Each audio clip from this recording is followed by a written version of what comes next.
6:17 AM. So umaga dito, gabi sa Pilipinas. So, nakikita niyo yung moist na to. Ano, sobrang lamig sa labas. Pero di ko pa alam kung anong klima ngayon. Pero sobrang lamig talaga rito kahit mga simpleng araw. So mamaya 8 AM susunduin kami para magbukas ng bangko. So mamaya na lang ulit.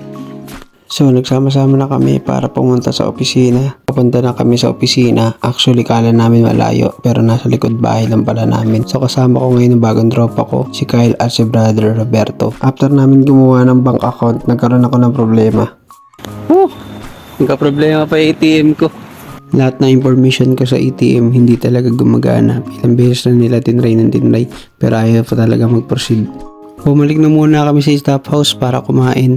Dahil maya susunduin na ulit kami para sa orientation ng Lebon Jack. Kanina yung nagka-problema yung ATM ko. Mag-isa lang ako naiwan sa loob ng opisina. Bala inaabot na ako ng mga break time ng mga empleyado ron. So nakapaligid sa akin tuloy yung mga Canadian. Mababait lang din talaga yung mga nag-assist sa amin na gumawa na bank account. Dahil di nila tinigilan yung account ko hanggat di nila ma-proceed. Naging okay na rin yung bank account ko. Nagpalit na rin ako ng password.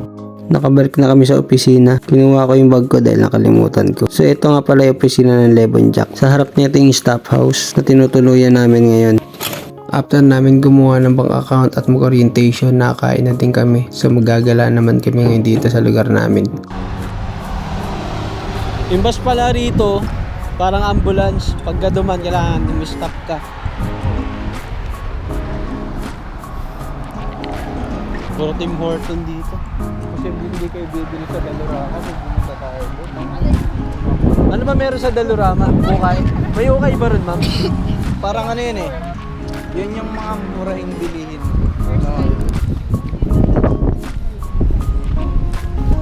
Gano'n kaya yung BOG dito?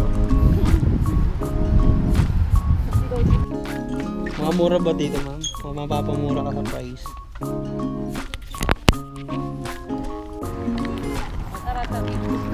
Baka one way dyan.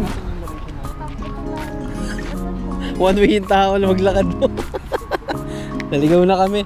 Pabalik na rin kami sa staff house. Wala rin naman din kami nabili sa Dollarama. Bali nagtingin-tingin lang din kami. At yun na nga, medyo naligaw na nga kami. At nung kinagabihan nga, pumunta kami sa kapitbahay namin ng mga Filipino worker din.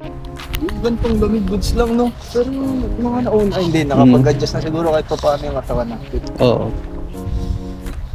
Gantong lamig yung mga pangsimbang gabi. Mga ano, mga early. Ang swebe ng gabi naglalakad. Pilipinas na may ganito ah. Saan sila rito? Baka ito. Ay, tama ba?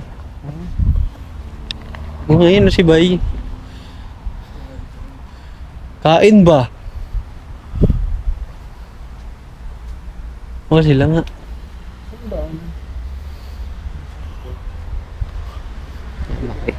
Tambay kami. Mga alis na bukas to eh.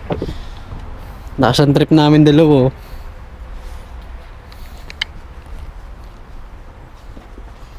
Para tayo magdanako. Umasya lang naman kami sa mga kapwa namin Pilipino. Pag uwi namin, may dala na kami. No? May gabi. Gakot kami ng kanin natin.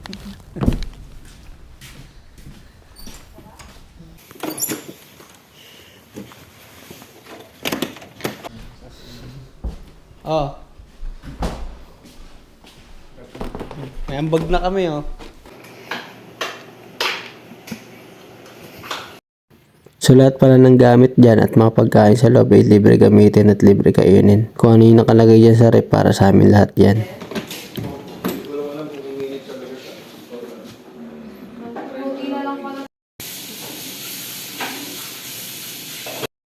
The next day, andito pa rin kami. Hindi namin alam kung hanggang kailan kami dito at ano pa mga gagawin namin.